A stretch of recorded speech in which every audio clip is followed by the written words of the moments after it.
Hey guys, and welcome back to Setforce. So today we'll be taking a look at the Logitech Creators Kit, which is an incredible kit consisting of 3 products you may need to get started on your journey as a content creator. So without further ado, let's get into it.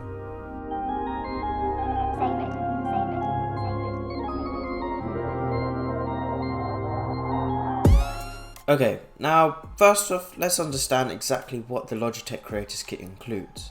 Essentially, it includes lighting, a camera, and a microphone. And these are the 3 items Logitech believe are essential for most content creators. And I agree, this would be a good starting point if you're looking to improve your production quality and start taking content creation a lot more seriously. However, I do want to emphasize this isn't necessary for everyone, and also want to mention that if you're thinking of becoming a content creator, then you should just get started with what you already have. And you don't actually need to spend money on various cameras or microphones. You can always make use of what you have and still make fairly good content with just a phone as your camera and mic, and then using natural daylight to help enhance the video. But if you are looking to step up your game after having created content with only the basic tools, then this kit will allow you to do that. Okay, so let's start off with the first piece of kit, the lighting. As standard, Logitech recommends the Litra Glow, which is a premium streaming light providing a nice wide and soft glow on the subject. Now, this light is designed predominantly for streamers as it does sit comfortably on top of your monitor screen and is powered via the provided USB-C cable. In terms of the light produced, there are 2 attributes which can be adjusted, the color temperature and the brightness. These can be adjusted using the buttons on the back of the light, or you can actually download Logitech's G Hub, which is a free desktop app allowing you to control these settings directly from your computer. Now, from using this light when filming for myself, I've noticed that it does perform slightly better than most other compact lights out there. However, costing £57, you really do have to think about whether it's worth it or not. Personally, I would say that if you are a streamer, then this light is the best option for you because it creates a really nice soft glow on the subject. But then, if you do produce videos similar to mine, you would generally use a larger softbox to illuminate the whole subject, or even film more outdoors where you can make use of natural light to make the subject look a lot nicer. But then again, you can actually take the monitor mount off this light and mount it to a small tripod instead, which may be beneficial to you. So I guess it just depends on the size of the subject you wish to film. So overall, with the Litra Glow, I would certainly consider it, and well, you just have to figure out whether it's suited to your use case to understand if you should buy it or not. Now moving on from the lighting, Logitech also classify the camera as an essential for creators. They offer 3 different camera configurations within their creators kit. You can choose from the cheaper option, the Logitech Streamcam, which comes in at £139 and is definitely one of the best streaming cameras available on the market today. Then there's the mid-tier option, which would be the Mevo Start, which is the camera we're going to be taking a look at today, and it does come in at £400. And then finally, Logitech offers a 3-pack of the Mevo Start, which would be better for capturing various angles, and that costs £999. Now, the Logitech Streamcam is certainly a good product, and if you're a streamer, it would be something to consider. So I'll link it in the description below for you guys to go take a look at. Now, I did say that the price was £139, but that's only if you buy directly from Logitech. So I believe it's currently been sold for a discounted price of £84, which is a huge difference. So, if you guys are interested, go down to the description right now where you'll find a US and UK Amazon link to this product. But let's get into the camera we're actually here to take a look at, the Mevo Start. So in terms of price, it's a similar situation with the Mevo Start, being priced over £100 cheaper at Amazon for only £259 compared to its original price of £400. So, if you're interested, it's definitely worth checking out right now. Okay, so let's begin by taking a look at what the Mevo Start can actually do. So the Mevo Start is a wireless HD live streaming camera and allows you to stream directly to various platforms such as YouTube, Twitch or Facebook. But the main thing with this camera is that you can control what the viewers see directly from the app, and this means you can zoom into a specific object within the frame, and the Mevo Start will create a smooth transition as you change the positioning and size of the frame. Now, unfortunately, the Mevo Start doesn't film in 4K and only films at a maximum resolution of 1080p. But to be honest, that isn't really a deal breaker. Both resolutions are still very good, and well, for live streaming, 4K is generally not expected unless you're a top tier streamer. So I personally do think that 1080p is good enough, and most people don't really have 4K displays anyway, so 4K streaming isn't exactly necessary. Okay, now in terms of the actual design of the Mevo Start, it's very compact and has the same size footprint as my palm, whilst only being about 1.5 inches thick. So in terms of size, it's certainly very small. Now the Mevo Start also has 3 microphones built into the top, which can pick up audio very well. But if you are looking for top tier audio, then a microphone would be ideal. So just stick around because we'll be talking more about microphones very soon.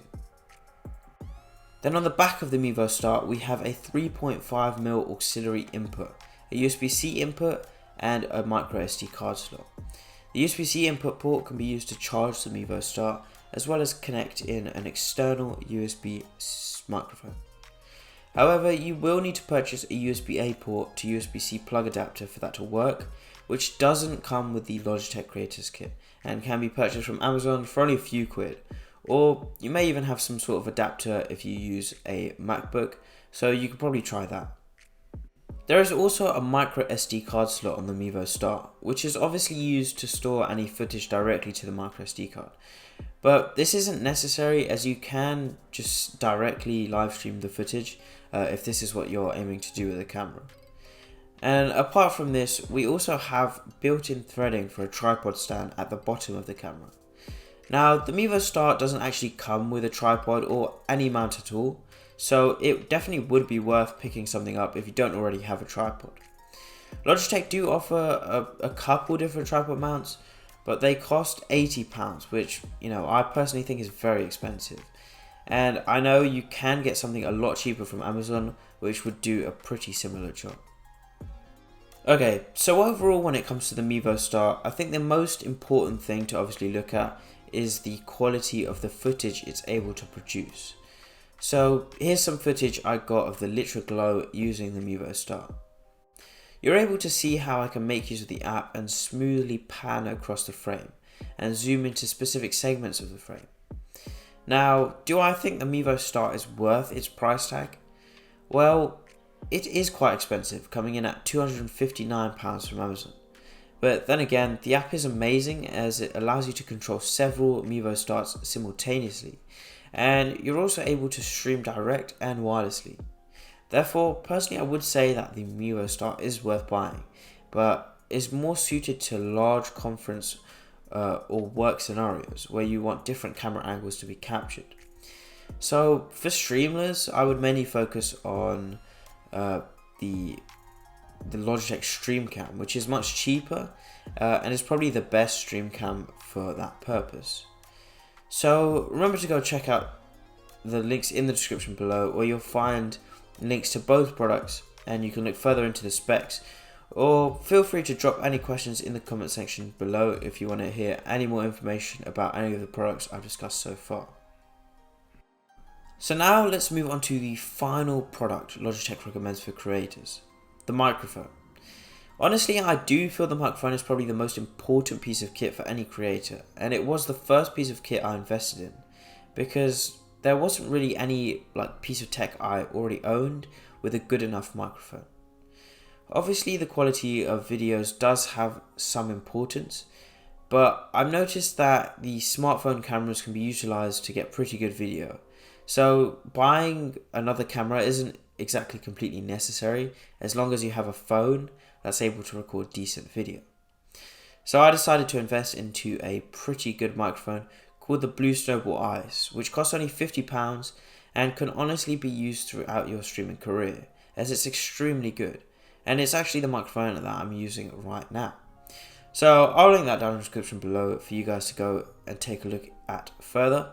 But today we'll be taking a look at the Blue Yeti, which is an upgraded version of the Snowball and costs £113 from Amazon. So it's just over double the price of the Snowball, but then again it does offer a lot more control of your audio compared to the Snowball. But what we'll be taking a look at is if it's actually worth the price for you. So let's get right into that. So the Blue Yeti microphone is honestly one of the most recommended mics out there, probably even the most recommended. It's honestly very good for podcasts, Twitch streaming, YouTube videos, and well, pretty much any scenario where you need a non-portable microphone for audio recording. Technically it could be used for music as well, but I would have expected music studios to offer a far more expensive and advanced microphone than this one. But I suppose if you did want to record music from home, then you could use this microphone, as it would certainly do a good job with that. On the microphone we have 4 buttons, 2 on the front for adjusting the volume if you have headphones connected, and then also a mute button which essentially just mutes the mic, and this will be useful in more of a podcast setting. Then on the back we have 2 more buttons allowing the pattern mode to be adjusted as well as the gain. So compared to the Blue Snowball, which has no buttons at all, this microphone is certainly a step up. Now the pattern button allows us to switch between 4 different modes. Cardioid mode, which is useful when there's one sound source talking into the microphone, so for example podcasting. And then we have stereo mode, which captures from the left and right as well as from in front, and this will be useful for a more immersive sound recording experience, such as for a choir. Then we have omnidirectional mode, which picks up sound equally from all directions, and then finally bidirectional, which records from in front and behind the microphone. So this will be useful for a 2-person interview where each person is sitting opposite from one another. Now in terms of ports built into the microphone, we have the power port, which is a mini USB port. So the microphone can connect into your computer directly or into a camera directly using the provided USB-A to mini USB cable. We also have a 3.5mm auxiliary port, allowing headphones to be directly connected into the microphone, meaning you can actually hear yourself as you speak and tweak settings easily when needed. And then finally we have a thread for tripod mounting. However, this thread is very large and a lot larger than the standard tripod threads, so you would have to buy the correct compatible mount for this microphone, which can be found through the Blue Mic store. But it's likely that you won't really need a mount because this microphone comes with a very nice stand already, so if you are recording podcasts you won't need anything. But if you're streaming, you might want a boom arm so you can hang the microphone down just overhead. And this may mean that you need to find a boom arm on Amazon or can purchase one through the Blue Mic store. Now the main aspect of this microphone is obviously the quality of audio it can record. So here's a segment I recorded on both the Blue Yeti and the Blue Snowball. So you can compare them and really hear how good this microphone is. Just know I am recording in cardioid mode on the Blue Yeti, which is the mode I know most people will be using. So just listen to the difference. So first, here's the Blue Yeti. Hey guys, welcome back to Setforce. This is me recording on the Blue Yeti. Okay, now the Blue Snowball. Hey guys, welcome back to Setforce. This is me recording on the Blue Snowball. Okay, let me just play each one again for you. The Blue Yeti. Hey guys, welcome back to Setforce. This is me recording on the Blue Yeti. And now the Blue Snowball. Hey guys, welcome back to Setforce. This is me recording on the Blue Snowball. Okay, so you can probably hear the difference. The Blue Yeti is a lot more sensitive and can pick up a lot more background noise. And it was also slightly clearer than the Blue Snowball. But all in all, I do think the Blue Snowball is good enough for the purpose of my videos, so I don't think I would need to spend the extra money and upgrade to the Blue Yeti, because the Snowball is a very good mic. But then again, if you do want a lot more control over your audio and want to make a one-time investment in a product that will definitely last you a lifetime, I certainly recommend the Blue Yeti. I'll put links to both of these microphones in the description below for both US and UK residents. So please go and check them out if they really interest you. The Blue Yeti is also currently being sold on Amazon for cheaper than normal, so it's worth taking a look at as soon as possible if you're really interested. Okay, all in all, that's it for today's video. I hope you got what you wanted out of it, and if you have any questions at all, drop them down in the comment section below. And if there are any products you actually want me to take a look at, feel free to ask me and I'll see what I can do. But thanks for watching, see you guys next time, take care and goodbye.